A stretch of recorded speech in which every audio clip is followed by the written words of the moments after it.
Allora, buonasera, possiamo iniziare. Allora, la conferenza di questa sera è una conferenza particolare eh, per due aspetti. Un aspetto è legato al ricordo di un nostro accademico onorario che è mancato poco tempo fa, il 7 di gennaio di quest'anno, il professor Passatore, che è stato professore di fisica all'Università di Genova. E qui presente abbiamo il figlio Giovanni, che ringraziamo per la sua presenza, per la sua partecipazione. Il ricordo verrà fatto dal professor Giulio Manunzio, nostro accademico, e poi proseguirà con una conferenza a relazione del professor Mauro Giannini sulla fisica nucleare a Genova e non solo. Lascio la parola a Giulio. Grazie. Grazie.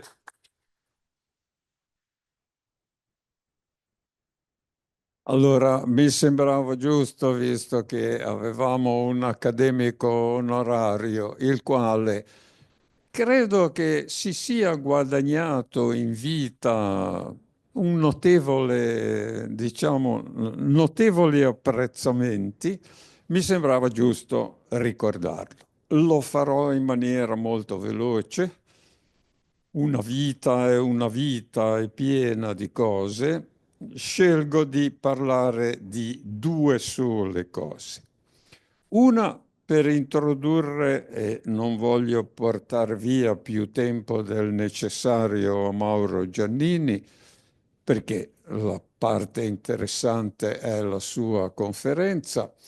La prima è, diciamo, qualcosa che introduce, e spiega perché quel titolo che è alle mie spalle. E la seconda, su quello che a mio avviso è stato un grandissimo merito di Giulio Passatore. Allora, io ho vissuto l'epoca dei baroni. Ho vissuto l'epoca dei baroni anche perché frequentando molto medicina, la baronia medicina è durata a lungo. All'epoca della baronia, e sto parlando dell'università fine Ottocento e fino agli anni 50-60, quella era strutturata con le cattedre, che volevano dire un edificio. Ci voleva un edificio.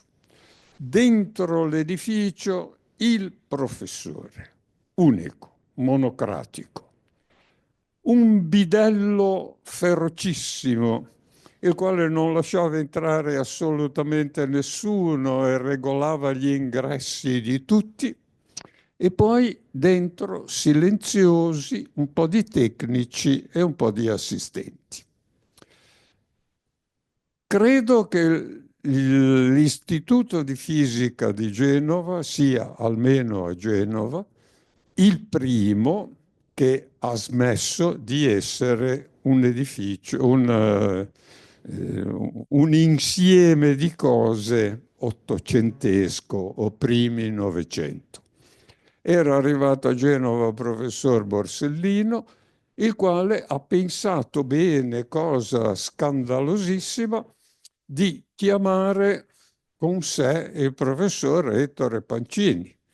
E quindi sono diventati due. E poi avevano delle idee assolutamente rivoluzionarie. Aprire l'istituto, far entrare il più possibile gli studenti.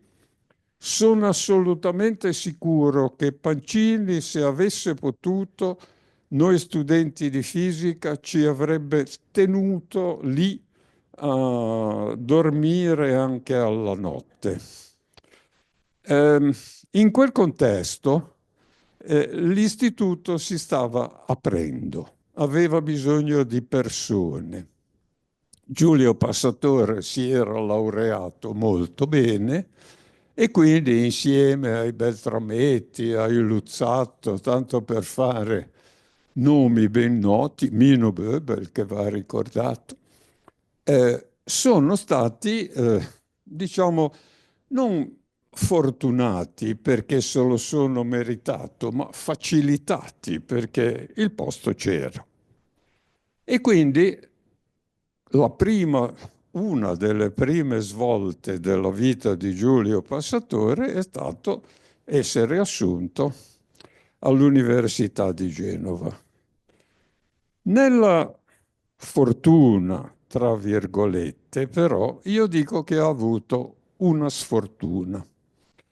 Si parla tanto della scuola di Enrico Fermi e i ragazzi di via Panisperma. Perché è importante? È importante perché c'era Enrico Fermi, grande maestro, il quale lavorava attivissimamente e impegnava i suoi assistenti e intanto che li impegnava gli insegnava. Questa fortuna non è stata la fortuna di Giulio Passatore, non perché Antonio Borsellino e Ettore Pancini fossero personalità modeste, tutt'altro. Ma Antonio Borsellino veniva dalle ricerche sull'elettrodinamica quantistica, che ormai era sostanzialmente finita, e difatti poi si sarebbe messo a fare il biofisico, ma in quel periodo non aveva ricerca attiva. Passatore propendeva per essere un teorico, quindi il suo aggancio era veramente verso Borsellino. E quindi quello che è successo è che Giulio Passatore ha dovuto dissodare del terreno nuovo, cercarsi qualcosa da fare. E qualcosa da fare lo ha trovato nel contesto della fisica nucleare, della fisica del nucleo, diciamo, che forse è più preciso, e questo è il motivo per cui Mauro Giannini ci racconterà della fisica del nucleo in generale e dei contributi in particolare di Passatori. E questa era la prima cosa che volevo dire. La seconda è, io dico che nella vita scolastica di un ragazzo la cosa importante è trovare almeno uno, ma uno basta, professore, il quale ti fa capire che è bello capire. Se ci pensate bene, tutti quanti siamo andati a scuola, quanti sono i professori che sono passati senza lasciare traccia o lasciandone pochissima nella nostra mente? Quanti sono invece quelli che sono riusciti a entusiasmarti, a farti piacere la materia, a fartela godere, io dico? Perché insegnare, secondo me, e penso che la neurologia qui stia lavorando, sta lavorando, lo so di sicuro, ma arriveranno dei risultati per capire come si fa a raggiungere in profondità il cervello delle persone quando si parla di un qualche argomento. Il problema è, purtroppo nella scuola media ogni tanto succede, a mio avviso, succede spesso, che ci sono dei professori che ti spiegano una cosa che neanche loro hanno capito bene. Esempio, spiegare la termodinamica alle scuole medie e superiori. È roba che fa odiare la termodinamica a un sacco di persone, perché se non l'hai capita è difficile spiegarla. Ma a parte questi casi estremi, anche se uno la sa bene, ma la espone in modo piano, anche chiaro, ma piatto, non raggiunge gli sversamenti di dopamina che attivano il cervello e attivano la memoria. Ecco, Giulio Passatore da questo punto di vista invece era uno che per dote naturale era capace di fare questo. Ha entusiasmato tutti i suoi studenti, non solo al Dipartimento di Fisica, dove per lunghissimo tempo ha tenuto questo bellissimo corso di istituzioni di fisica teorica. Tutti mi dicono che è bellissimo, io non c'ero, non era ancora tempo. Io ho avuto Borsellino come professore di fisica teorica, ma diciamo il merito grande di Passatore è che lui la didattica l'amava, ha fatto un sacco di lavoro con le scuole medie di tutta la Liguria, non solo di Genova, viaggiava verso Imperia, verso Spezia, girava e teneva contatti con tutti i professori e è stato veramente un divulgatore della fisica bravo, intelligente e penetrante per tantissimo tempo, fino alla pensione. Dopo la pensione mi risulta che abbia continuato a lavorare in questa direzione, facendo ancora un po' di conferenze e cominciando a scrivere pezzi vari di cose che lui riteneva importanti e che forse dovremmo un po' risuscitare, mettere in internet. Comunque, omaggio a un grandissimo didatta che è stato Giulio Passatore. Grazie.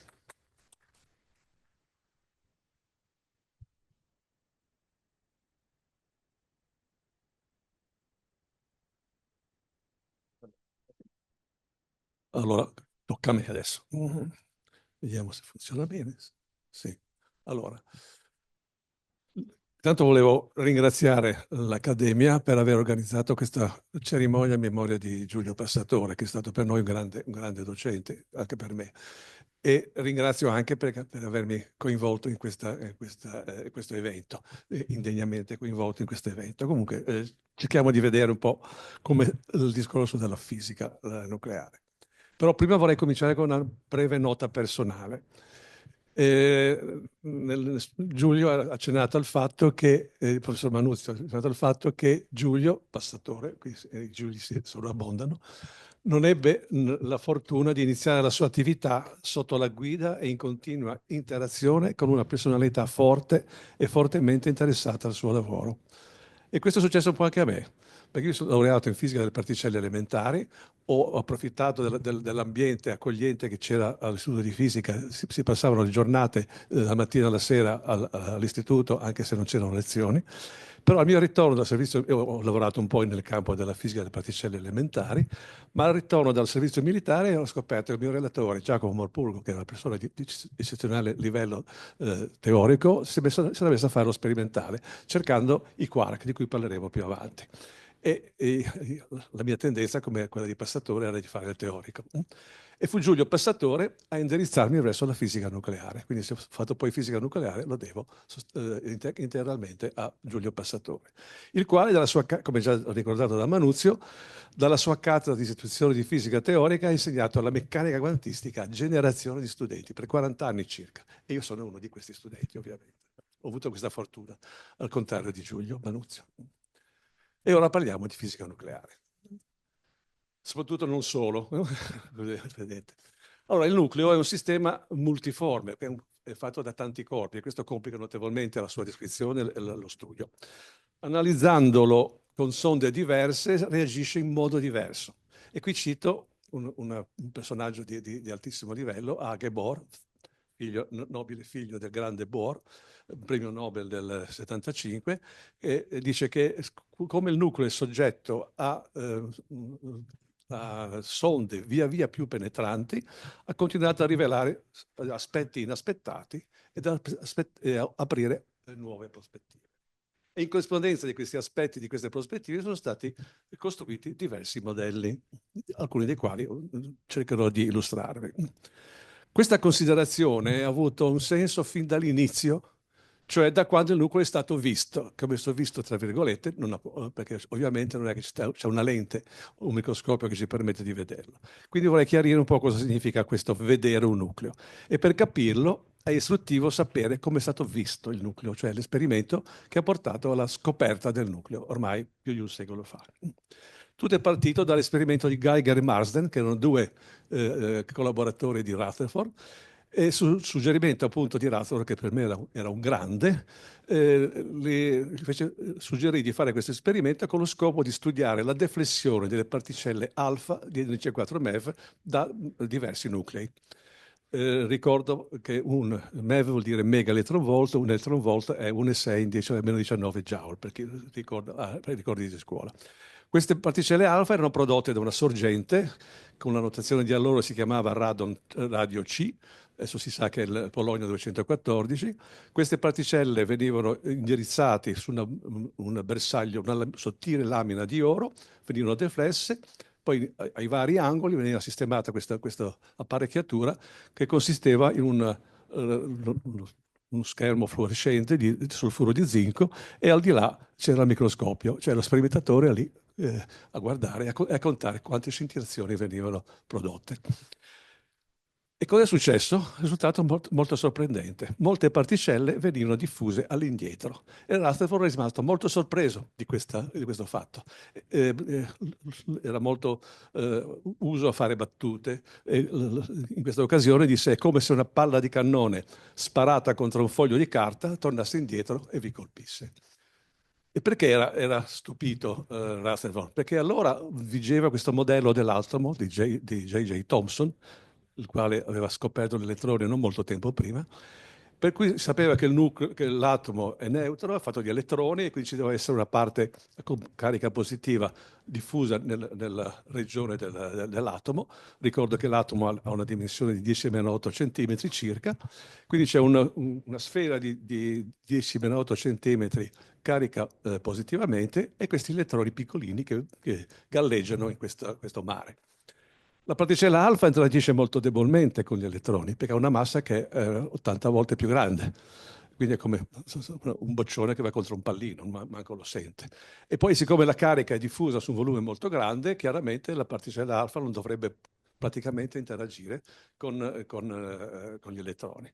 Il rimbalzo all'indietro implica la presenza di un oggetto molto pesante concentrato in un piccolo volume. Allora, da questa considerazione, Rutherford è partito introducendo questa ipotesi. Il nucleo di oro, poi ovviamente anche degli altri elementi, è pensabile come una particella puntiforme di carica positiva, e l'interazione con la particella alfa è dovuta semplicemente alla repulsione tra particelle cariche. Ben noto a quei tempi, ovviamente. Allora, cosa ha fatto Rutherford? Si è messo a fare i conti, lui che era lo sperimentale si è messo a fare i conti. Tra l'altro lui non aveva molta simpatia per i teorici, però in quel momento, in quell'occasione, ha fatto il teorico anche lui.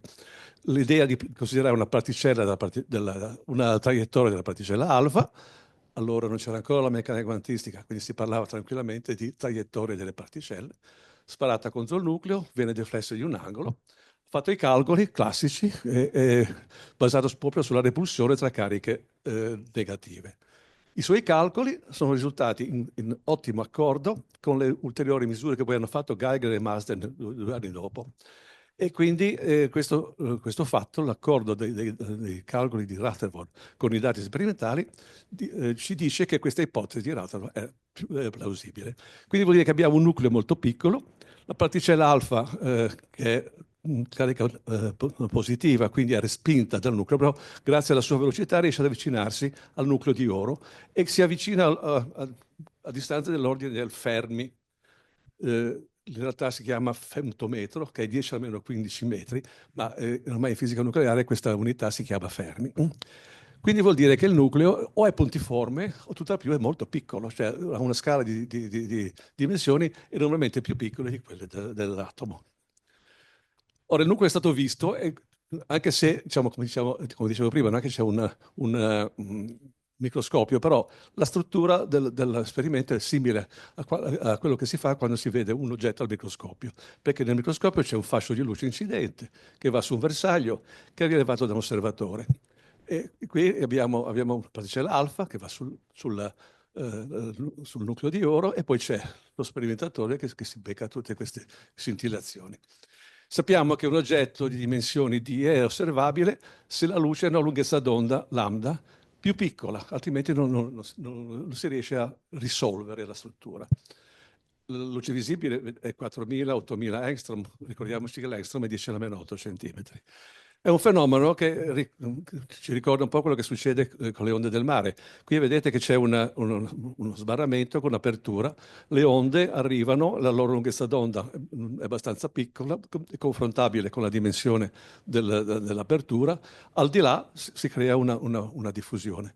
E questa onda diffusa risente dell'ostacolo, ne rivela la presenza, che se non ci fosse della nebbia e non vedessimo nulla, sapremmo che c'è stato qualcosa perché l'onda ha una struttura diversa dall'onda piana.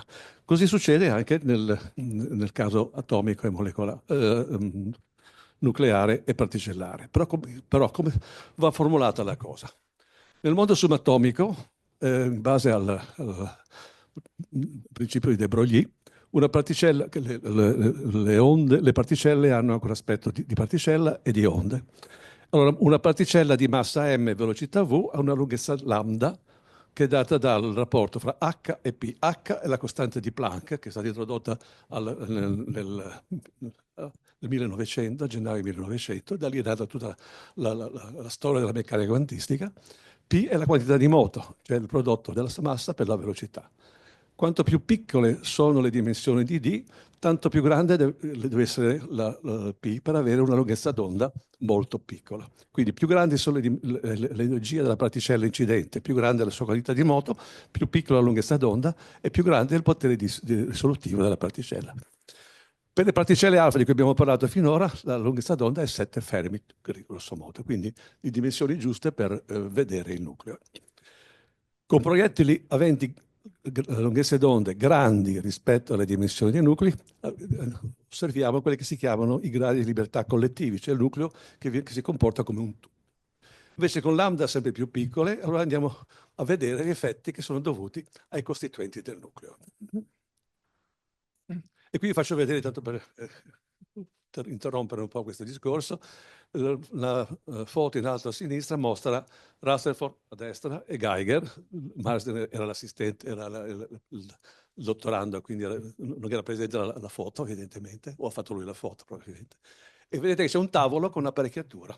Quindi un oggetto che sta sul tavolo è stato utilizzato per trovare una cosa così importante come il nucleo. E adesso le cose sono molto diverse, perché per avere diciamo, energie molto più elevate, quindi lunghezze d'onda molto ma molto più piccole, occorre aumentare enormemente le dimensioni dell'acceleratore, cioè degli oggetti che producono i fasci. In alto a destra c'è un laboratorio che è stato istituito ormai da una trentina d'anni in Virginia, si chiama il Jefferson Laboratory, produce elettroni da 12 GeV, lo cito anche perché gli sperimentali del Dipartimento di Genova ci hanno lavorato, ci stanno lavorando ancora. Sotto c'è il famosissimo CERN, e vedete che c'è questo cerchio con una circonferenza di 27 km, che è il famoso LHC, produce protoni da 14.000 GeV. GeV vuol dire giga eletronvolt, quindi 14.000 per 10 alla 9, vedete che è una energia enorme. Bene, passiamo a vedere alcune proprietà fondamentali dei nuclei.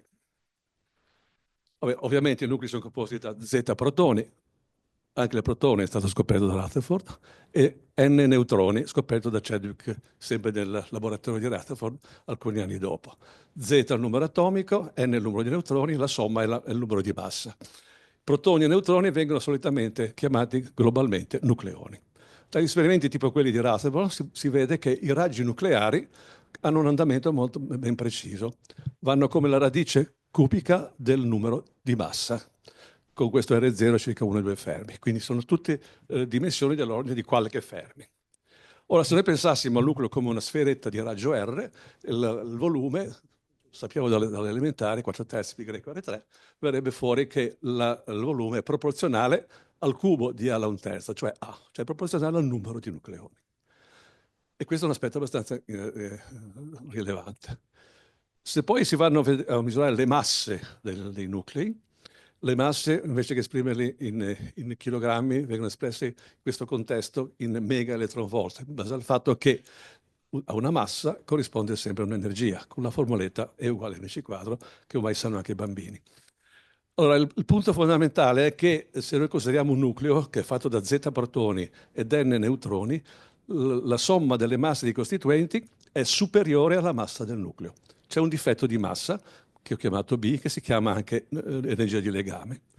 E la cosa sorprendente è che anche questo B, questa differenza di massa, è proporzionale al numero di nucleoni. Queste due proprietà, per secondo le quali il volume è proporzionale ad A e l'energia di legame è anch'essa proporzionale ad A, si chiama saturazione della forza nucleare. Vediamo che conseguenze hanno queste due proprietà. Oddio. Non si muove? Eccolo. Vediamo adesso il discorso del volume proporzionale al numero di nucleoni. Per fare questo occorre per verificare quanto sia ragionevole questo fatto che abbiamo appena visto, dobbiamo determinare la distribuzione di carica dei nuclei. Come si fa? Si spara un fascio di elettroni che ha un certo impulso, certa quantità di moto, su un nucleo, l'elettrone e il nucleo si scambiano tramite interazione elettromagnetica un fotone.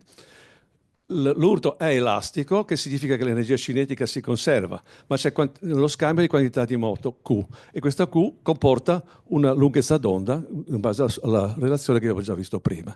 La cosa da osservare è che questa Q cresce all'aumentare dell'angolo, come è successo nel caso dell'esperienza di Rutherford. Andare ad angolo molto grande permette di andare a vedere distanze sempre più piccole. Ora, cosa succede? Se noi facciamo un'esperienza di questo tipo e riportiamo in un grafico il rapporto tra i conteggi ottenuti su un dato nucleo e li dividiamo per i punteggi che si avrebbero se il nucleo fosse multiforme, avremo quella linea blu, 1, cioè costante, indipendente da Q. Viceversa, per nuclei, come l'ossigeno, l'oro, questa curva devia notevolmente dal comportamento costante. Tanto più grande il nucleo, tanto più grande la deviazione. Anzi, si potrebbe dimostrare, ovviamente non lo faccio, che la pendenza della curva all'inizio, per Q alla 0, è... Forse questo mi può servire. La pendenza della curva in questo punto è direttamente collegato al raggio del nucleo. Quindi più grande la pendenza, più grande il nucleo e più grande il raggio. La lunghezza d'onda, tanto per ricordarci il discorso delle lunghezze d'onda che servono per individuare le strutture degli oggetti che stiamo esaminando, la lunghezza d'onda per elettroni da un GeV sono 1,2 fermi, e un GeV è l'energia grosso modo che è stata utilizzata fin dall'inizio e anche, ovviamente anche superiore successivamente per determinare queste proprietà. Allora, se una volta fatta la misura si può ricavare col procedimento, che ovviamente ci risparmiamo, l'andamento della densità di carica del nucleo in funzione della distanza dal centro. E vedete che a parte l'elio 4, che è un nucleo molto piccolo, tutti gli altri hanno un andamento abbastanza simile. Grosso modo c'è un andamento costante all'interno del nucleo e poi pian piano, man mano che si va all'esterno del nucleo, la densità di carica diminuisce. Dal punto di vista matematico, questo andamento è ben rappresentato da quella funzione che poi ritroveremo anche più avanti.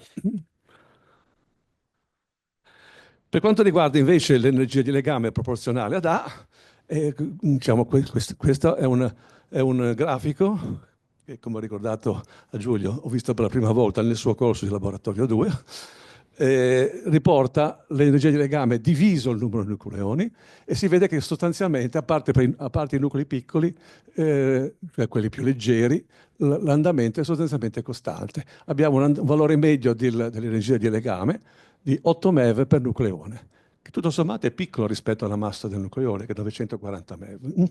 Quindi la forza nucleare che è responsabile di questi legami è sì forte, ma tutto sommato non così forte come ci si aspetterebbe. La cosa si vede anche nel caso, qui abbiamo il deutone, che è l'unico stato legato da protone e neutrone, e addirittura ha un'energia di legame per nucleone di 1 MeV, quindi è pochissimo legato, basta poco per spaccarlo. Ora, queste due proprietà, proporzionalità del volume e dell'energia di legame, sono legate a caratteristiche della forza nucleare. Ora, la prima cosa ci dice? Che aumentando i nucleoni, aumentando A, i nucleoni non si ammucchiano, cioè il nucleo non si contrae. Esattamente come succede con un liquido. Se voi versate dell'acqua in un bicchiere, il liquido si alza, non è che poi il liquido si contrae. E quindi questo vuol dire che per far sì che i nuclei non collassino, vuol dire che ci deve essere una repulsione a piccole distanze che impedisce ai nuclei di avvicinarsi più di tanto. Il fatto che B sia proporzionale ad A ci dice che ovunque si trovi il nucleone all'interno del nucleo, ogni nucleone risente di un numero ben definito di legami. Questo è esemplificato qui. Questa sfera supponiamo che sia il nucleo, consideriamo i vari nucleoni, i puntini rossi, e ciascun nucleone non risente di tutti i nucleoni che sono dentro il nucleo, ma sono di un numero limitato dal fatto che il raggio d'azione della forza nucleare è più piccola delle dimensioni del nucleo. E quindi sostanzialmente l'energia non dipende dal numero di coppie che interagiscono, come succede per esempio negli atomi, ma dipende solamente dal numero di atomi, di nucleoni in questo caso.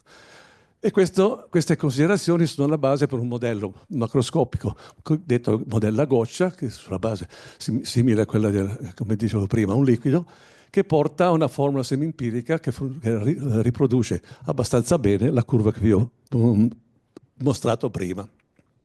Questo P è espresso in termini come somma di tanti termini, uno di volume, di superficie, eccetera, eccetera, ma non credo che sia il caso di entrare in dettaglio più di tanto.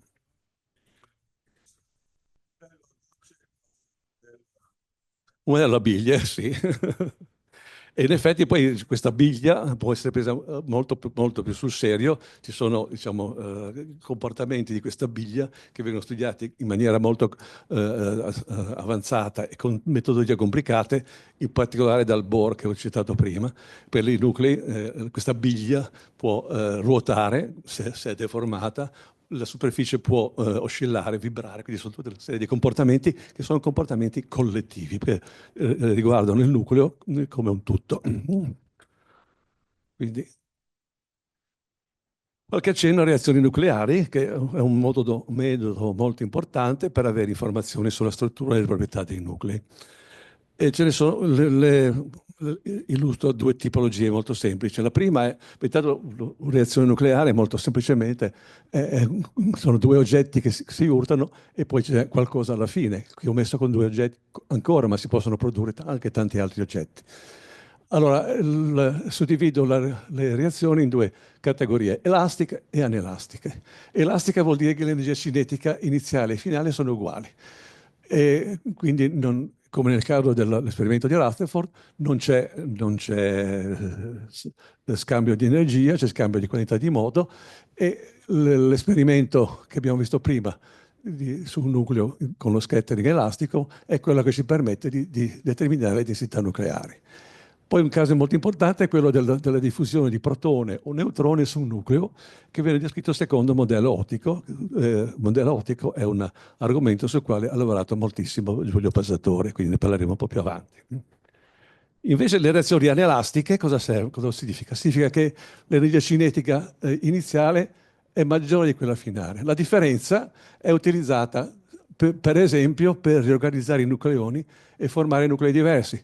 La reazione con la quale è stato scoperto il protone da Rutherford è proprio una di queste. Abbiamo una particella alfa, viene sparata sull'azoto, viene fuori l'ossigeno 17 e una particella che è stata identificata come il nucleo dell'atomo di idrogeno, cioè il protone, che è stato battezzato così proprio da Rutherford. Oppure la radioattività artificiale scoperta dalla coniuge Curie-Joliot e le reazioni con neutroni, per cui Fermi è stato famoso e ha vinto il premio Nobel. Ma c'è anche un altro, per quanto riguarda la riorganizzazione dei nuclei e formare nuclei diversi, vi ricordo questa che è la tabella dei nuclidi. Vedete che qua abbiamo il numero di neutroni, il numero di protoni. Questa parte del grafico ci dice quanti nucleoni conoscevamo, quanti nuclei, scusate, conoscevamo nel 1935, poi nel 1958 e adesso recentemente. Come vedete, l'aggiunta maggiore è stata di nuclei che sono instabili. Gli stabili sono quelli indicati in nero e sono sostanzialmente gli stessi nell'arco degli anni. I decadimenti possono essere emettendo positroni, emettendo elettroni, particelle alfa o la fissione che, come vedete, è confinata qua nei nuclei più alti, più pesanti. Queste righe un po' strane che sono state messe lì sono molto importanti, ma le vedremo tra un po', vedremo il significato tra un po'. Quello che vorrei far notare è che ci sono, anche se ovviamente non ho contati le informazioni si hanno in quest'ambito, abbiamo più di 4.000 nuclidi e solo 250 sono stabili. E ne continuano ad arrivare continuamente. Vi sono laboratori in tutto il mondo che continuano a sparare nuclei abbastanza pesanti contro altri nuclei e andare a vedere cosa succede. In Stati Uniti, Germania e Russia sono tra i laboratori più attivi in questo campo. Tra gli ultimi arrivi c'è il potassio 34, che vedete del settembre 2024, quindi continuano ad arrivare tutti i momenti. Un altro utilizzo, diciamo così, dell'energia cinetica in eccesso serve per portare i nuclei in stati eccitati. Qui c'è un esempio, protone che va su alluminio e alluminio 27, si forma un nucleo intermedio eccitato, cioè con l'energia diciamo, più elevata del suo stato fondamentale, e questo si diseccita emettendo un fattore, un gamma. Però dobbiamo ricordare che se c'è una struttura, se c'è una serie di stati eccitati, vuol dire che il nucleo ha una struttura interna, non è puntiforme. Gli elettroni non si eccitano, invece i nuclei sì, vuol dire che hanno una struttura interna. Qui vedete che abbiamo sulla scisse protoni che hanno energia in kV, quindi il MeV è qua.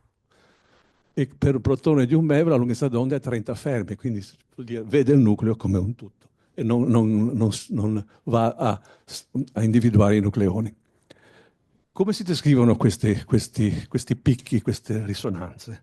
La risonanza è un fenomeno che si ha, ed è molto importante, sia in fisica nucleare, sia in fisica delle particelle, come vedremo più avanti. Allora, il numero di gamma emessi è molto alto in corrispondenza di particolari energie. Il proiettile viene assorbito dal nucleo bersaglio, si forma un nucleo composto e l'assorbimento è facilitato dalla presenza di stati eccitati del nucleo composto, è il fenomeno della risonanza, la quale viene descritta con questa formuletta dovuta a Bright e Wigner, che sigma è quella che si chiama in gergo sezione d'urto, è sostanzialmente collegata ai conteggi che uno ha quando fa l'esperimento. L'andamento è questo, si ha una bella campana con un certo picco, il picco è questo valore qua. La larghezza gamma è importante perché la larghezza gamma è strettamente connessa, in base al principio di indeterminazione, alla vita media dello stato eccitato. La vita media è dato H tagliato diviso gamma. H tagliato è il famoso H diviso 2π, H l'abbiamo visto prima, è la costante di Planck. Gamma è questa larghezza qua, metà altezza. Ora, noi abbiamo visto sostanzialmente nei picchi precedenti che la larghezza dei picchi è molto piccola, dell'ordine di 10 kV. E per 10 keV la vita media è circa 100 volte più grande del tempo che impiegherebbe il protone ad attraversare il nucleo. Quindi vuol dire che lui vive praticamente all'interno del nucleo per un tempo molto lungo e perde completamente la sua individualità. Cioè un fenomeno collettivo. Vediamo ora qualcosa sulla struttura dei nuclei. Ovviamente, quando si fanno questi discorsi, si comincia sempre a pensare a un'analogia con l'atomo. Nell'atomo abbiamo un centro di forza, che è il nucleo, che può essere considerato a quel livello puntiforme, perché le sue dimensioni sono piccole rispetto a quelle dell'atomo. La dinamica è nota: gli elettroni sono tenuti legati dalla forza coulombiana, la forza elettrica. Gli elettroni possono stare in livelli discreti, sono determinati dalla meccanica quantistica. I livelli, qui tanto ho mostrato quello che è il logo del Dipartimento di Fisica. Oltre all'accatagliato c'è una serie di righe che vorrebbero rappresentare i livelli dell'atomo di idrogeno, che ovviamente i primi tre sono abbastanza realistici, gli altri sarebbero tutti accumulati, quindi insomma, sono messi un po' così. Ma è stato fatto tempo fa una specie di gara in Dipartimento per trovare questo logo. Gli elettroni sono caratterizzati da diversi numeri quantici: energia, momento angolare, orbitale, che indicheremo con la lettera L, e lo spin, che può essere un mezzo più un mezzo. E qui vale il principio di Pauli, che è stato fondamentale per capire la struttura degli atomi. Due elettroni con gli stessi numeri quantici non possono stare nello stesso stato o nella stessa shell, come si dice. Questo perché, come si dice, sono fermioni. Aggiungendo elettroni, quando una shell è piena, si deve andare per forza alla shell successiva. E quando la shell è piena si ha un atomo particolarmente stabile, che non interagisce con gli altri atomi. Per esempio, i gas nobili hanno questa struttura di non interagire appunto perché le shell sono piene. E per i nuclei non esiste un centro di forza, perché i nucleoni sono tutti uguali all'interno del nucleo. La dinamica non è nota, tuttavia si è riusciti a trovare qualcosa di analogo. È stato osservato che ci sono nuclei particolarmente stabili, con energia di legame superiore ai loro vicini, e con un momento angolare totale zero, che quindi vuol dire che sono sferici. Questo fatto si verifica se Z, cioè il numero di protoni, oppure N, il numero di neutroni, hanno uno dei seguenti valori. E qui c'è una serie di numeri, che non possiamo giocare all'8 perché c'è anche 126. 2, 8, 20, 28, 50, 82, 126, che sono stati chiamati, ahimè, numeri magici. Inoltre i nucleoni hanno spin esattamente come gli elettroni, quindi anche per loro vale il principio di Pauli. E quindi se pensiamo che siano in qualche modo legati all'interno del nucleo, man mano che aumentiamo o Z o N, i nucleoni non si accumulano, ma si dispongono su livelli energetici diversi, che sono determinati da una forza media agente sui nucleoni. Ogni singolo nucleone risente delle interazioni di tutti gli altri e questo si può rappresentare con una forza media o con un potenziale medio che agisce sul singolo nucleone. Questa è la base per il cosiddetto modello Shell per i nuclei, introdotto da Maria Goeppert-Mayer e Johannes Hans Jensen, per il quale hanno ricevuto il premio Nobel nel 1963. I primi numeri magici si spiegano molto facilmente. Supponiamo di avere qui questa scatola, ci rappresenta il potenziale in cui vivono i nucleoni. E qui abbiamo alcuni livelli energetici. Sono individuati, come ho detto prima, dal momento angolare orbitale, che può essere 0 o 1, 2, eccetera. Per questi stati di momento angolare orbitale definito si usa una notazione spettroscopica, che si usa anche in fisica atomica. Quindi L uguale a 0 vuol dire stato S, L uguale a 1 vuol dire stato P e così via. Allora, se abbiamo un generico stato con L come valore di momento angolare orbitale, ci possono stare, e questa è una delle bizzarrie della meccanica quantistica, solamente 2 L più 1 stati. Quindi qua 1 e qua 3. Però c'è anche il fatto che ciascuno, il protone o il neutrone, possono avere spin su e spin giù. Quindi questi numeri 3 e 2 vanno moltiplicati per 2. Quindi la prima shell si riempie quando abbiamo 2 nucleoni. Si riempie la seconda shell quando ne abbiamo altri 6 e quindi in totale 8. ecco i due numeri magici, 2 e 8, facilmente ottenibili. Facendo lo stesso discorso per le scale superiori, possiamo spiegare benissimo il numero magico 20. Se andiamo di più su, andiamo nei guai, perché quello successivo sarebbe 40, mentre nella lista che vi ho dato prima non c'è il 40, c'è il 28. Allora, come facciamo? E qui diciamo, è stata la genialità dei due gruppi. Occorre introdurre quella che si chiama un'interazione di spin-orbita. Diciamo, la sua formulazione matematica è questa, ma la cosa importante è sapere che questo termine nell'energia, nel potenziale, comporta un'energia diversa a seconda che i due vettori L ed S siano paralleli oppure antiparalleli. A questo punto, siccome L e S sono in qualche modo connessi, non ha più senso parlare di S separatamente, occorre parlare di momento angolare totale, che è dato dalla somma di orbitale più spin. Anche qui compare il fatto che la meccanica quantistica è bizzarra, la somma vuol dire fare solo L più un mezzo oppure L meno un mezzo.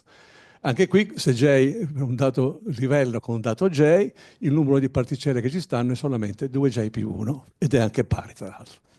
Allora, vedete che lo stato P che vi ho mostrato prima, a causa dello spin orbita, si suddivide in due, uno con J 3 mezzi e uno con J 1 mezzo. E qui riproduciamo l'8. Quello successivo, facendo tutti i conti, viene da possibilità di aggiungere altri 12 nucleoni per arrivare a 20. Però vedete che la separazione tra i livelli aumenta man mano che andiamo su. Tant'è vero che quando andiamo nella shell più alta, il primo livello viene separato tanto che praticamente diventa autonomo, indipendente. E in questa shell ci possono, siccome lo spin è 7 mezzi, qua ci possono stare solo 8 nucleoni, che aggiunti ai 20 fa 28. E voilà l'altro numero magico. E così via. Si possono ottenere tutti gli altri numeri magici. Alcuni esempi. L'elio 4 è formato da 2 protoni e 2 neutroni, è quello che si chiama un nucleo doppiamente magico, perché è magico sia come neutroni sia come protoni. Non lo spiega 0. L'ossigeno 16, anche questo è doppiamente magico, 8 protoni, 8 neutroni, così via. L'ossigeno 17, questo è importante, notevole, l'ossigeno 16 comporterebbe il riempimento di tutte queste shell. Abbiamo quindi 8 protoni e 9 neutroni. 8 neutroni riempiono le prime 2 shell. Il nono va a finire qua e quindi lo spin è 5 mezzi. Analogamente per il calcio 41, ma comunque voi avete capito come funziona il meccanismo. Allora, quelle famose righe che vi ho mostrato nel grafico con i nuclidi sono esattamente i numeri magici, ci danno le zone in cui c'è una stabilità. E arriviamo fino a 126, che sono ben noti. Qua c'è il piombo, che ha 82 protoni e 126 neutroni. Andando su, la teoria ci dice che probabilmente c'è un'altra zona di stabilità, anche se non c'è accordo su quali sono i valori per i quali dovremmo averla, e quindi è quella mitica isola di stabilità che stanno cercando questi gruppi che continuano a produrre nuovi nuclei. E passiamo adesso al modello ottico, questo che è il regno di passatore. Il modello Shell si basa sulle proprietà dei singoli nucleoni, nel senso che non c'è un comportamento collettivo, cioè sono i singoli nucleoni che si dispongono in livelli e quindi sono comportamenti di singola particella, come si dice. Lo stesso avviene per la descrizione dell'urte elastico nucleone-nucleo, e questo avviene tramite il modello ottico. Perché si chiama ottico? Beh, qui vedete, ricordiamo, se abbiamo un raggio di luce che incide su qualche mezzo, la luce viene rifratta, la velocità della luce nel mezzo è più piccola di quella del vuoto tramite un indice di rifrazione n. La cosa importante è che l'indice di rifrazione dipende dalla frequenza. Questo l'aveva scoperto già Newton quando aveva fatto i suoi esperimenti. Ma questo Newton forse non lo sapeva, ha anche una parte immaginaria che descrive il fatto che il raggio rifratto ha una intensità minore di quello incidente. Per il raggio rifratto si suddivide in incidente e riflesso. Qualcosa del simile avviene anche per il nucleone nel nucleo. Ha una deflessione che è dovuta a una forza, cioè un potenziale, dipende dall'energia, che è il parallelo della dipendenza dalla frequenza, ha una parte immaginaria. Perché? Perché qui stiamo considerando solamente l'urto elastico, ma se il nucleone va su un nucleo, oltre che urtare elasticamente come due bocce, può dar luogo a fenomeni di diverso tipo, eccitazione del nucleo, spaccatura del nucleo, quindi canali anelastici.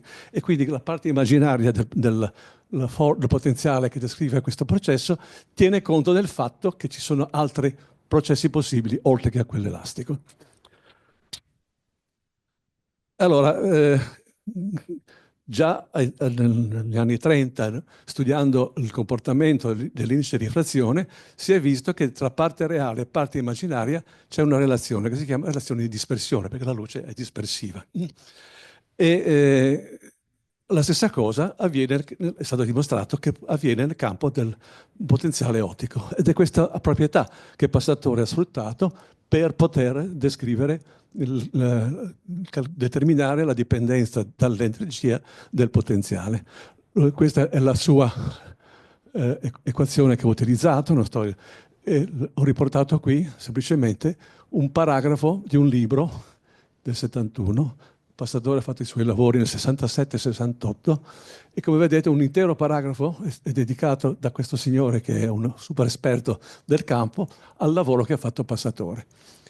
E il Passatore, diciamo, la parte immaginaria è collegata in qualche modo, e il Passatore ha utilizzato questa relazione ai dati sperimentali, e quindi di qua si riesce a ottenere l'andamento del potenziale in funzione dell'energia. E la forma tipica del potenziale ottico, guarda un po', all'andamento che ricorda molto il modo in cui decade la densità di carica man mano che ci si allontana dal centro del nucleo. Qui ho riportato un grafico che è il risultato di un'analisi sistematica che abbiamo fatto con il mio amico Giovanni Rico successivamente, perché mi sono poi occupato anch'io di potenziale ottico, e qua abbiamo messo insieme gli stati di singola particella del modello Shell con quelli di diffusione, e abbiamo visto che i valori di questa potenziale in funzione dell'energia si sistema lungo una curva, e l'importanza concettuale della dipendenza dall'energia del potenziale sta nel fatto che questo indica che il potenziale ottico è un potenziale, come si dice, non locale, cioè non dipende dalla posizione semplicemente relativa dei due oggetti, che uno qua, l'altro là, ma da un intorno ai vari punti. È una proprietà abbastanza poco intuitiva. Matematicamente si può rappresentare in maniera molto semplice, ma ovviamente ho deciso di non martirizzarvi con tante formule. Vediamo a questo punto, fin qui abbiamo parlato di modelli, cioè a seconda del comportamento del nucleo dei vari esperimenti, abbiamo costruito dei modelli adatti per descrivere quel particolare tipo di proprietà o di modelli. Ma l'idea è, possiamo, come nel caso atomico, descrivere in maniera microscopica il nucleo a partire dalle proprietà dei nucleoni? Allora, continuiamo un po' il parallelo. Negli atomi abbiamo componenti noti, nucleo puntiforme e elettroni, che sono i costituenti. La dinamica è nota, è l'interazione elettromagnetica. È un problema a molti corpi, però siamo avvantaggiati dal fatto di conoscere praticamente tutto. Nei nuclei i componenti sono noti, protoni e neutroni, ma la dinamica no. Anche questo è un problema a molti corpi. Quindi, per poter andare avanti e descrivere in maniera microscopica le proprietà dei nuclei, occorre individuare una forza che sia responsabile del legame tra i nucleoni. Che cosa sappiamo su questa forza? Abbiamo già visto poco prima. È a corto raggio d'azione, è una repulsione a piccole distanze. Quindi un modo molto qualitativo di rappresentarla è dato da questo grafico. Abbiamo distanze dell'ordine del Fermi, una parte attrattiva e poi una forza repulsiva. Ma come si fa a descrivere in maniera quantitativa la forza nucleare? Intanto la forza nucleare deve rispettare alcuni principi generali. Qui faccio proprio un cenno perché è una parte molto importante dello studio della forza nucleare, ma ci porterebbe molto più lontano. E sono le leggi di conservazione. È un principio generale in fisica che a ogni legge di conservazione corrisponde una simmetria. E le simmetrie sono descritte da quegli oggetti che i matematici chiamano gruppi. Oltre alle leggi di conservazione, che sono valide per tutti i sistemi, energia, quantità di moto, momenti angolari, ci sono alcune tipiche della fisica nucleare. Uno in particolare, devo accennare, è lo spin isotopico. Ora, la massa del neutrone e la massa del protone sono molto, molto vicine. La loro differenza è circa 1,3 MeV, che è molto piccola rispetto alla massa comune dei due nucleoni, che è 940 MeV. Se si prescinde dalla carica, cioè quando a lezione dicevo sempre, se spegniamo l'interazione elettromagnetica, protone e neutrone diventano indistinguibili.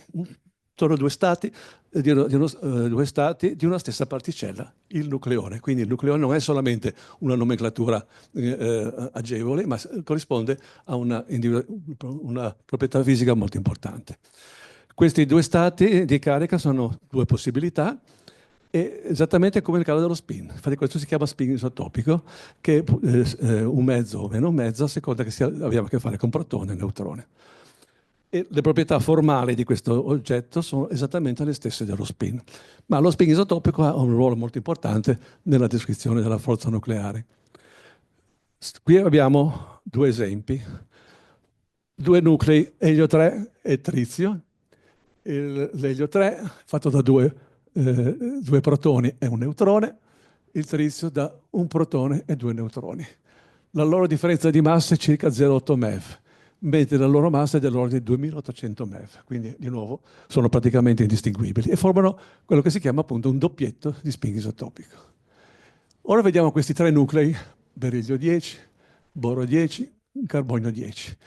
Si ottengono da un nucleo, perdonate il bisticcio, da una parte comune con 4 protoni e 4 neutroni, aggiungendo una volta 2 neutroni, una volta un neutrone o un protone e un'altra volta ancora 2 protoni.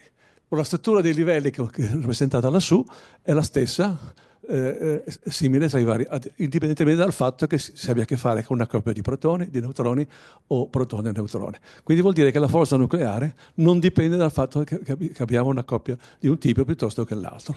Cioè la forza nucleare è indipendente dalla carica. Questi numeri sono ovviamente lo spin, il più o il meno, una cosa di cui non vi ho accennato, ma vale la pena ricordare, è una quantità che si chiama parità, che descrive il fatto che lo stato sia simmetrico o no per riflessione spaziale. E anche qui ci sarebbe un discorso da fare, ma a questo punto andiamo avanti. La cosa importante è capire a che cosa è dovuta la forza nucleare. Nella diffusione di Rutherford, diciamo, il processo è dovuto al fatto che c'è un'interazione di tipo elettromagnetica, che si sa essere dovuta allo scambio di un fotone. È il quanto associato al campo elettromagnetico. Negli anni 30 il Yukawa ha introdotto l'ipotesi che per descrivere la forza nucleare occorre ipotizzare la presenza di un mesone, una particella chiamata mesone perché avrebbe una massa più grande del fotone, cioè diversa da zero, ma anche più piccola di quella del protone. E lo scambio del mesone con massa comporterebbe una forza, un potenziale che ha questo andamento. Se non ci fosse questo fattore sarebbe esattamente come il coulombiano. La cosa importante è questo oggetto qua, che in base alla teoria è dato dal solito H tagliato diviso mc, cioè inversamente proporzionale alla massa. Più grande è la massa, più piccolo è A. Se la massa è, ovviamente sono numeri non scelti a caso, 140 MeV, questo A viene a essere uguale a 1,4 fermi. Questo vuol dire che lo scambio di una particella con massa comporta una forza con un raggio d'azione finito. Quanto piccolo o grande dipende dal valore della massa. Per vedere l'andamento, qui la curva blu rappresenta l'andamento del potenziale dovuto a Yukawa e vedete che va giù molto rapidamente. Questi sono i fermi, ovviamente. Mentre invece per quanto riguarda il coulombiano, questo decresce, ma non si annulla mai. E ha, come si dice, raggio d'azione infinito. Allora, vuol dire che per spiegare la forza nucleare occorre pensare a mesoni scambiati. In realtà poi è stato trovato qual è il mesone, e in questa in questa attività è stato molto attivo anche il professor Pancini, che aveva citato Manuzio, che aveva trovato un mesone che aveva la massa giusta, però non interagiva, e Pancini e i suoi collaboratori hanno dimostrato che non interagiva con i nuclei e quindi non poteva essere lui il mesone adatto. E in effetti è stato scoperto dopo, e ci sono tanti mesoni che possono essere scambiati fra due nucleoni. Qui ve li elenco tanto per completezza. Il mesone principale è il mesone pi greco, che è quello che ha la massa più piccola. Avendo la massa più piccola, la radioazione più grande. Quindi la parte esterna della forza nucleare è tutta determinata dallo scambio del mesone pi greco. Poi ci sono altri, ma comunque, che intervengono. Il mesone pi greco in realtà è in 3 stati di carica, quindi anche lui è un multipletto di spin isotopico. C'è un pione positivo, un neutro e negativo. Come avviene lo scambio? Per esempio, 2 protoni si possono scambiare un pi greco che ha carica 0, ma un protone e un neutrone si possono interagire scambiandosi un pione positivo. Cioè c'è uno scambio di carica. E così anche per gli altri. Una notazione che può essere interessante è che questi mesoni che hanno spin 1 sono quelli che determinano la famosa interazione di spin-orbita, che è fondamentale per il modello a shell dei nuclei. Allora, la forma di potenziale dovuta ai vari mesoni è calcolabile. Ci sono però dei parametri liberi, perché la parte a piccole distanze, la parte repulsiva, non c'è in quest'ambito una teoria molto ben definita. Quindi ci sono dei parametri liberi che sono determinati in modo tale da riprodurre e le proprietà del deutone, che è l'unico stato legato protone e neutrone, e il deutone, pur essendo così semplice, dà delle informazioni notevoli sulla forza nucleare, e l'urto fra 2 nucleoni, in realtà protone-protone e protone-neutrone. Tra le caratteristiche importanti della forza nucleare va citato il fatto che dipende dallo stato di spin e o isospin della coppia di nucleoni, quindi è abbastanza complicata. Quindi questi potenziali vengono illustrati e esposti in funzione dei vari numeri quantici della coppia. Esistono diversi potenziali che all'inizio venivano etichettati con i nomi dei fisici che li avevano prodotti e poi vengono etichettati con le città in cui lavorano i gruppi. Questo argon è quello che viene chiamato questo qua AV18. Il 18 vuol dire semplicemente che questo potenziale ha 18 termini, quindi potete capire che la cosa è fattibile ma estremamente complicata. Allora, avendo a disposizione un potenziale fra 2 nucleoni, si possono calcolare le proprietà dei nuclei, utilizzando ovviamente la meccanica quantistica, qui si ha che è l'equazione di Schrödinger. Qui si ha un problema a molti corpi, e qui c'è tutto lavori, libri che sono dedicati allo studio di questi problemi, e ovviamente si possono fare solo dei calcoli approssimati.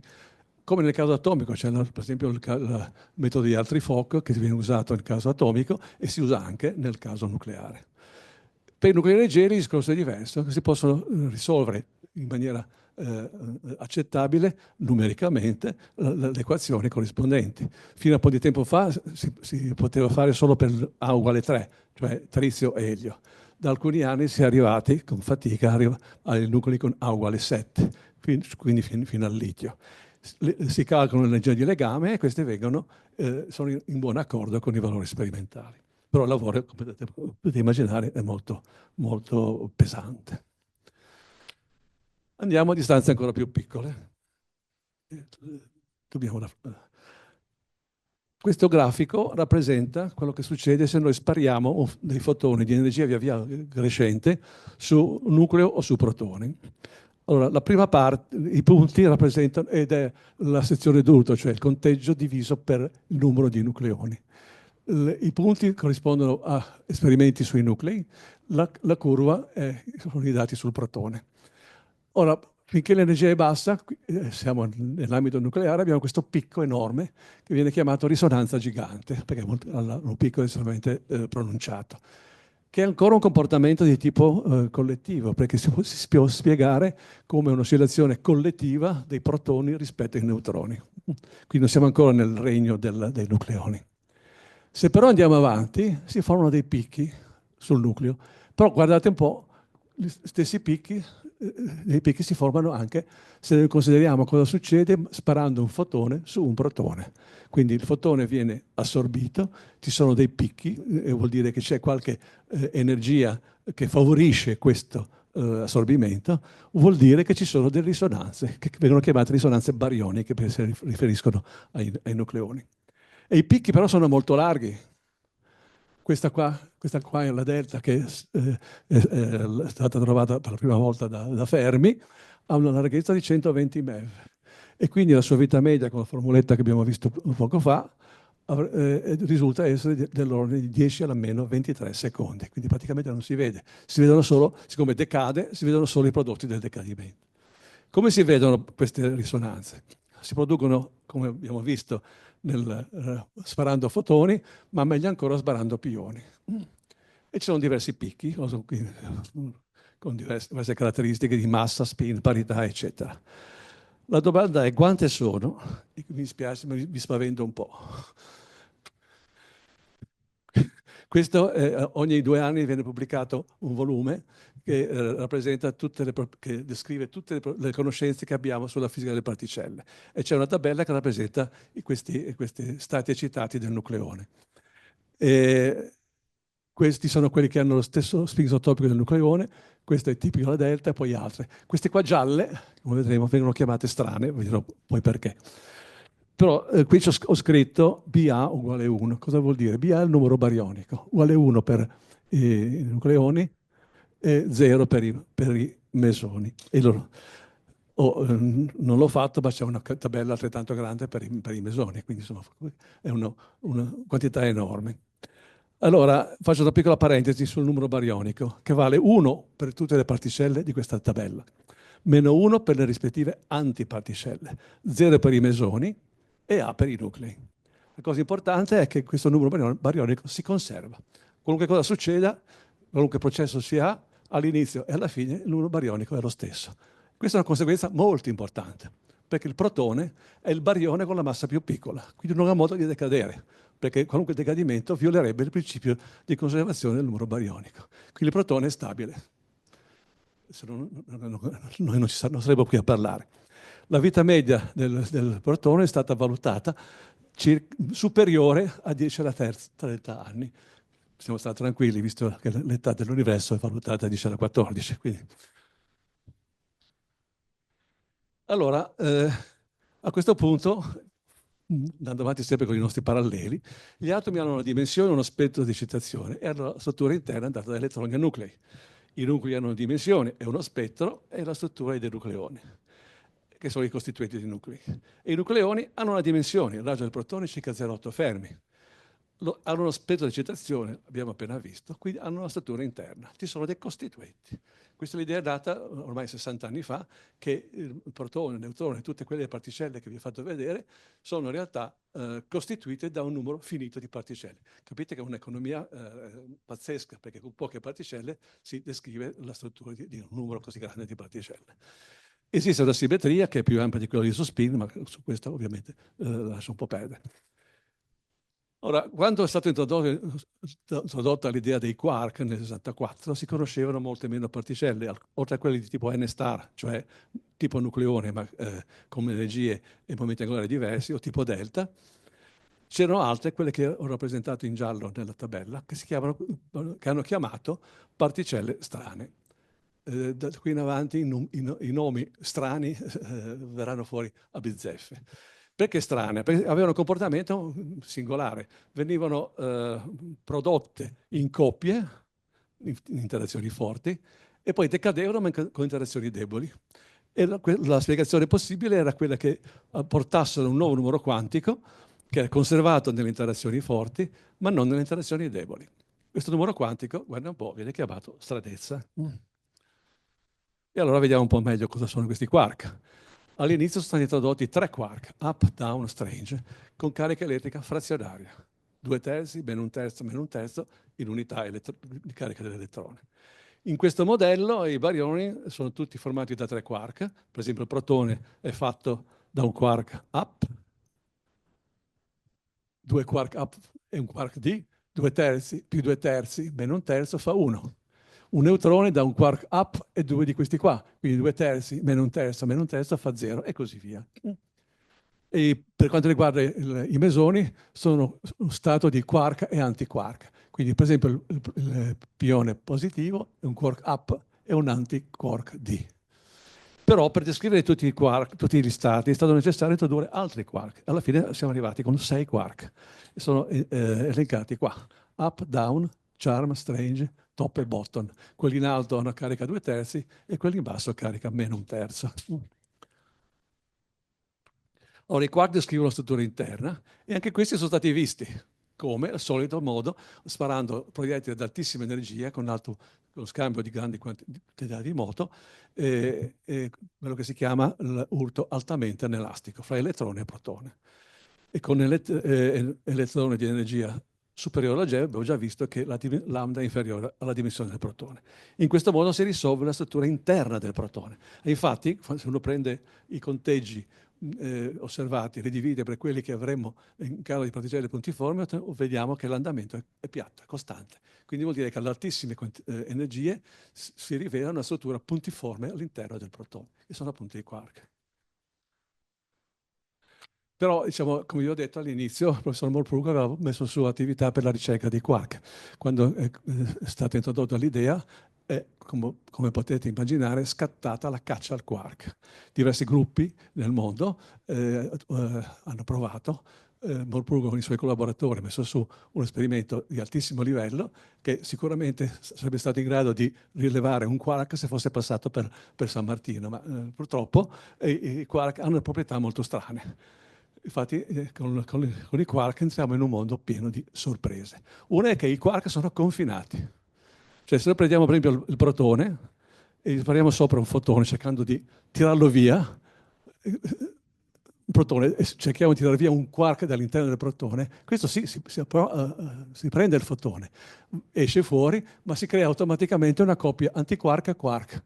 Quindi l'antiquark va insieme al quark colpito e si forma un mesone e il quark prodotto rimane qui per formare un protone. Quindi qualunque tentativo di strappare un quark dal protone comporta la produzione di una coppia quark-antiquark con emissione di protone, di un mesone. E quindi questo è il motivo per cui tutte le ricerche fatte, seppure in maniera molto accurata, non hanno prodotto risultato per quanto riguarda la rivelazione di un quark isolato. Questo fatto è molto simile a quello che succede che voi prendete una calamita e pretendete di tirare via un polo. Spezzate la calamita, ma si forma subito una coppia di poli nord-sud. Ma non è finita, eh?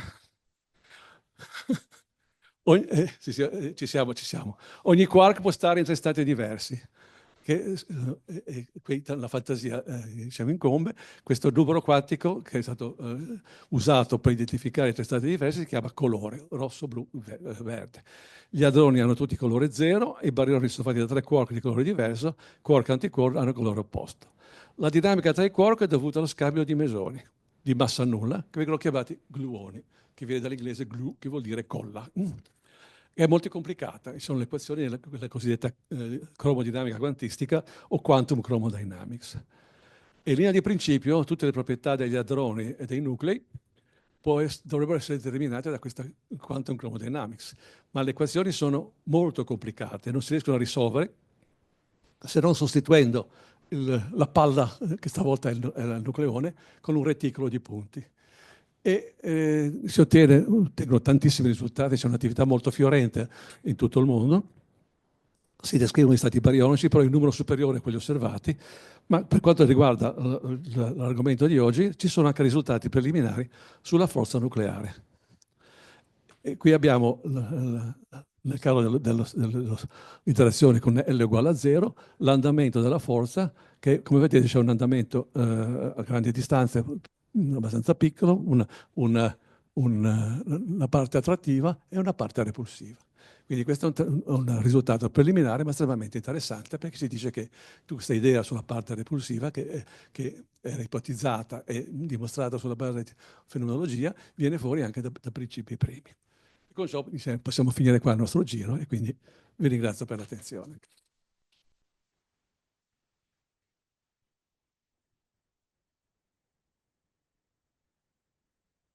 Grazie al professor Giannini per questo excursus all'interno del nucleo, un viaggio nel tempo ma anche nella struttura.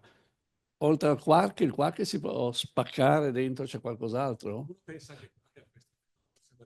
No, ok. Comunque, grazie anche per la chiarezza nell'esposizione, degno allievo del professor Passatore, e ha dimostrato come in questa parte della fisica il professor Passatore abbia dato contributi notevoli. Grazie anche al professor Manuzio per l'esposizione iniziale, per il ricordo che ha fatto del professor Passatore, e chiedo al pubblico se ci sono domande. Tu. E poi... Io volevo semplicemente dire che l'esposizione che ha fatto, appassionata, anche se abbastanza difficile, dimostra che Passatore allevava degli entusiasti dell'argomento. Giusto, giusto. Grazie. Ecco qua. Ringrazio che non sono andato in Grazie. dettagli.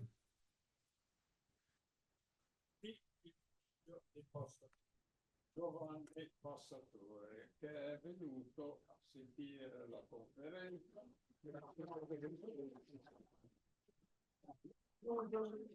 Figurati. Volevo solo aggiungere una piccola memoria di Giulio Passatore. Io sono pochissimo più giovane di lui, ci siamo conosciuti alla metà degli anni 50 e abbiamo passato molte ore della cosiddetta pausa pranzo discutendo insieme di meccanica quantistica. E poi siamo diventati amici, lui assistente nell'istituto aperto di Pancini e di Borsellino, io assistente nell'istituto molto più baronale di Andelli a chimica fisica. Ha giustamente detto Manuzio, e io confermo questo, che Passatore è stato uno dei pochi professori che ho conosciuto, dei tanti che ho conosciuto a livello nazionale e internazionale, che meritassero pienamente il titolo abusato di chiarissimo. E tu hai detto giustamente che aveva delle doti naturali, ma non bastano delle doti naturali per essere chiarissimo. Ci vuole una passione forte per la ricerca linguistica, per la ricerca espressiva. E questa passione nasce dal rispetto per le persone che si ha davanti, dal desiderio di comunicare efficacemente. E lui questo aveva chiaramente. Ma per avere questa attenzione bisogna avere una grande umanità. E allora io vi racconto un piccolissimo esempio che forse il figlio conoscerà bene. Dopo aver studiato meccanica quantistica, quando veniva la primavera, insieme a altri colleghi facevamo delle bellissime gite. Abbiamo più volte attraversato tutte le Cinque Terre da Vernazza fino a Rio Maggiore, completamente a piedi, in un'epoca in cui erano ancora fortunatamente selvagge. La caratteristica di Passatore era una caratteristica unica, perché nel suo piccolo zaino portava sempre una maglia di lana in più, non per sé, ma per qualunque di noi che ne avesse bisogno e se la fosse dimenticata. Portava anche un panino imbottito in più, non per sé, ma per qualcuno di noi che se lo fosse dimenticato e ne avesse bisogno. Questo è un segno piccolissimo di un'umanità grandissima che ne ha fatto quello che è stato. Grazie.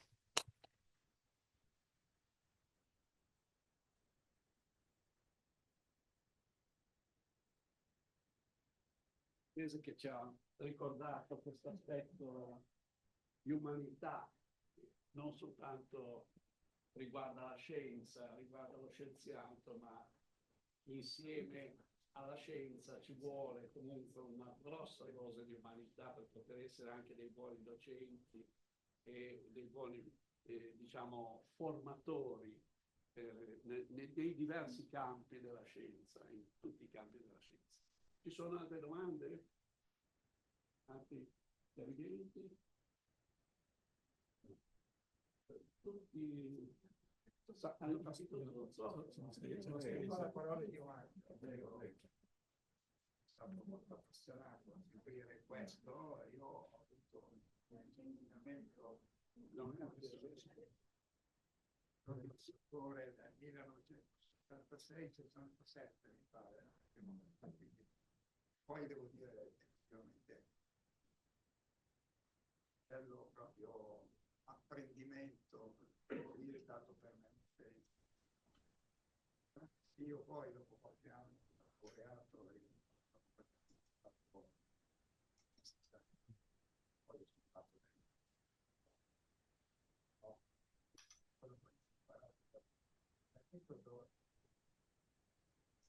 e più quelli dei signori che hanno parlato qui, queste cose di metodologia, di competenza, di professionalità e di conoscenza mi è servita enormemente in tutta la mia vita professionale, più da manager d'azienda, da imprenditore, eccetera, però mi è stata una base fantastica per me.